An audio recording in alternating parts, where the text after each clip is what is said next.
యేసుక్రీస్తు నామములో మీ అందరికీ మా హృదయపూర్వక వందనాలు తెలియపరుస్తున్నా. ఈనాటి ప్రవచన నెరవేర్పు 2021 సంవత్సరం 8వ నెల 26వ తేదీన దేవుడు దైవజనులు ప్రవక్త తిరుత్వం గారి ద్వారా పాకిస్తాన్ యొక్క ఆగడాలు భారతదేశంపై అధికంగా ఉండబోతున్నట్లు ప్రవచించారు.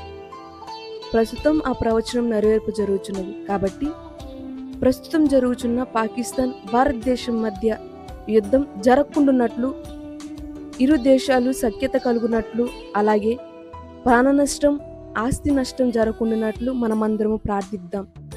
రాజులను రాజ్యాలను అదుపు చేయగల యేసయ్య సమస్తము శాంతిపరచునుగాక. ఆమేన్.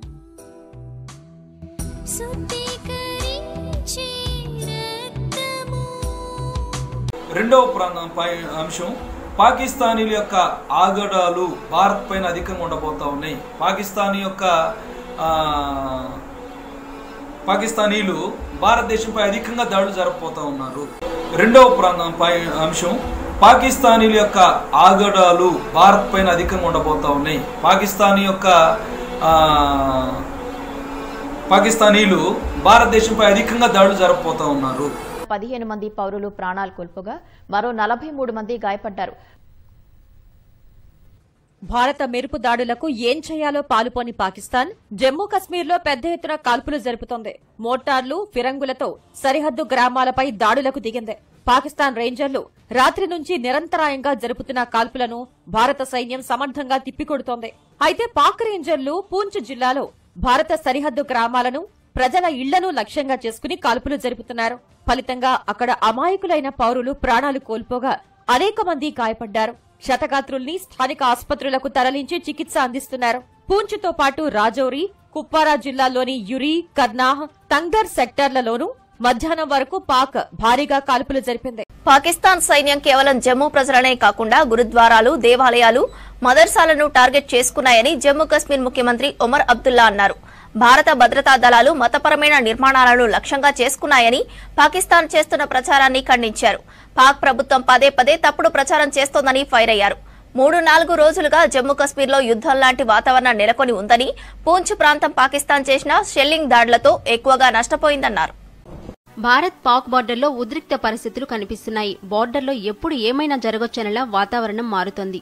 పాక్ దుస్సాహసం చేసే అవకాశాలు ఉన్నట్లు భద్రతా వర్గాలు భావిస్తున్నాయి. జమ్మూ కశ్మీర్ జైళ్లపై దాడులు చేయవచ్చని ఇంటెలిజెన్స్ వర్గాలు సమాచారమిచ్చాయి.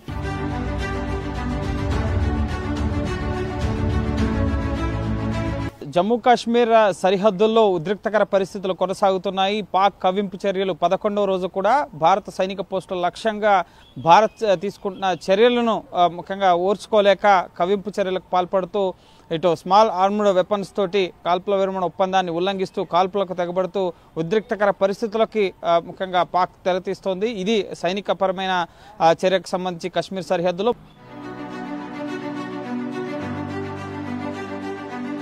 రెండవ అంశం, పాకిస్తానీల యొక్క ఆగడాలు భారత్ పైన అధికంగా ఉండబోతా ఉన్నాయి. పాకిస్తానీలు భారతదేశంపై అధికంగా దాడులు జరగబోతా ఉన్నారు. సరిహద్దుల్లో ఇప్పటికీ ఉద్రిక్తతలు తగ్గలేదు. కాల్పుల విరమణ ఒప్పందం కుదిరిన కొన్ని గంటల్లోనే పాకిస్తాన్ నీచమైన చర్యలకు పాల్పడింది. అర్ధరాత్రి వరకు లైన్ ఆఫ్ కంట్రోల్ వెంబడి కాల్పులు కొనసాగాయి. భారత్ గట్టి హెచ్చరికలు జారీ చేయడంతో పాకిస్తాన్ వైఖరిలో మార్పు వచ్చినట్టు కనిపిస్తోంది. జమ్మూ కశ్మీర్, పంజాబ్, రాజస్థాన్, గుజరాత్ సరిహద్దుల్లో కాల్పులు ఆగినప్పటికీ భారత సైన్యం అప్రమత్తంగా ఉంది. గత కొన్ని రోజులుగా లైన్ ఆఫ్ కంట్రోల్ వద్ద ఉద్రిక్తతలు తారాస్థాయిలో ఉన్నాయి. పాకిస్తాన్ ఆర్మీ కాల్పుల ఉల్లంఘనకు తెగబడి భారత గ్రామాలపై మోటార్ దాడులు చేసింది. జమ్మూ కశ్మీర్లోని పూంచ్, రజౌరి, కుప్వారా, బారాముల్లా జిల్లాల్లో పాక్ ఆర్మీ ఫిరంగులతో దాడులు చేసింది. ఈ దాడుల్లో పౌరులు, సైనికులు ప్రాణాలు కోల్పోయారు. భారత్ పాకిస్తాన్ సరిహద్దులో యుద్ధ మేఘాలు అలుముకుంటున్నాయి. నియంత్రణ రేఖ వెంబడి పాక్ సైన్యం కాల్పులు ప్రారంభించదని భారత బలగాలు చెబుతున్నాయి. దీనికి భారత సైన్యం ధీటుగా బదిలిస్తుంది. దీంతో కాల్పుల విరమణ ఒప్పందానికి పాకిస్తాన్ ఉల్లంఘించింది. Back news. సరిహద్దుల్లో టెన్షన్ వాతావరణం నెలకొంది. భారత్ పాకిస్తాన్ మధ్య ఉద్రిక్తతలు రోజురోజుకు పెరిగిపోతున్నాయి. సరిహద్దుల్లో రెండు దేశాలు భారీగా బలగాలను మోహరించాయి. దీంతో భారత్ పాకిస్తాన్ మధ్య ఎప్పుడైనా యుద్ధ మేఘాలు కమ్ముకోవచ్చన్న సంకేతాలు వస్తున్నాయి. అందులో భాగంగానే ఎప్పట్లానే ఈసారి కూడా పాక్ నుంచే కవ్వింపు చర్యలు మొదలయ్యాయి. భారత్ ఆర్మీ సైతం పాక్ సరిహద్దులోని ఆర్మీ క్యాంపులకు అదనపు బలగాలను తరలిస్తోంది. రెండు దేశాలు పోటాపోటీగా బలగాలను మోహరిస్తుండటంతో యుద్ధం తప్పదన్న సిగ్నల్స్ వస్తున్నాయి. ఎప్పుడు ఏం జరుగుతుందో అంచనా వేయలేని పరిస్థితులు నెలకొన్నాయి. రెండవ అంశం, పాకిస్తానీల యొక్క ఆగడాలు భారత్ పైన అధికంగా ఉండబోతా ఉన్నాయి. పాకిస్తానీలు భారతదేశంపై అధికంగా దాడులు జరపబోతా ఉన్నారు.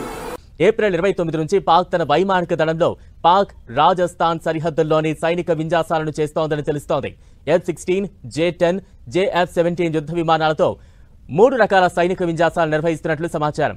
రాజస్థాన్ సరిహద్దు నుంచి జమ్మూ కాశ్మీర్ వైపు ఈ విన్యాసాలు సాగిస్తున్నట్లుగా తెలుస్తోంది. 2019 పుల్వామా అటాక్ ప్రతీకారంగా భారత్ సర్జికల్ ఎయిర్ స్ట్రైక్లను గుర్తు చేసుకున్న పాక్ పహల్గామ్ దాడికి ప్రతీకారంగా భారత్ ఏ క్షణమైనా దాడి చేయొచ్చన్న భయంతో వణికిపోతోంది. ఎల్ఓసీ వెంబడి ఉద్రిక్తత కొనసాగుతోంది. సరిహద్దుల్లో కాల్పుల తీవ్రత పెంచుతోంది పాకిస్తాన్. నిన్నటి వరకు చిన్న ఆయుధాలతో కాల్పుల విరమణ ఒప్పందాన్ని ఉల్లంఘించిన పాక్ ఆపరేషన్ సింధూర్ తర్వాత ఆయుధాలు మార్చి భారత్ పై కాల్పులు చేస్తోంది. చిన్న ఆయుధాల నుంచి ఆర్టిలరీ గన్స్ తో భారత సరిహద్దు గ్రామాలపై కాల్పులు చేస్తున్నారు పాక్ సైనికులు. మోటార్ గన్స్, శతఘ్నులతో దాడులు చేస్తున్నారు. నిన్న రాత్రి నుంచి ఆయుధాలతో పాటు ఆర్టిలరీ గన్స్ వాడకాన్ని పెంచింది పాకిస్తాన్. భారత్ పాక్ మధ్య ఉద్రిక్తతలు కొనసాగుతున్నాయి. ఎల్ఓసీలో పదే కాల్పులకు తెగబడుతోంది పాక్. భారత్ పాకిస్తాన్ బార్డర్ లో ఉద్రిక్తతలు కంటిన్యూ అవుతున్నాయి. పహల్గాం ఉగ్రదాడి తర్వాత ఎల్ఓసీలో పదే కాల్పులకు తెగబడుతోంది పాక్. వరుసగా 9వ రోజు కుప్వారా, యూరి, అఖ్నూర్ సెక్టార్లలో కాల్పులు జరిపింది పాక్ సైన్యం. పాక్ కుట్రలను ధీటుగా తిప్పికొట్టామని తెలిపాయి భారత భద్రతా దళాలు. భారత బార్డర్ ను క్రాస్ చేసిన పాక్ రేంజర్ ను పట్టుకున్నారు బీఎస్ఎఫ్ జవాన్లు.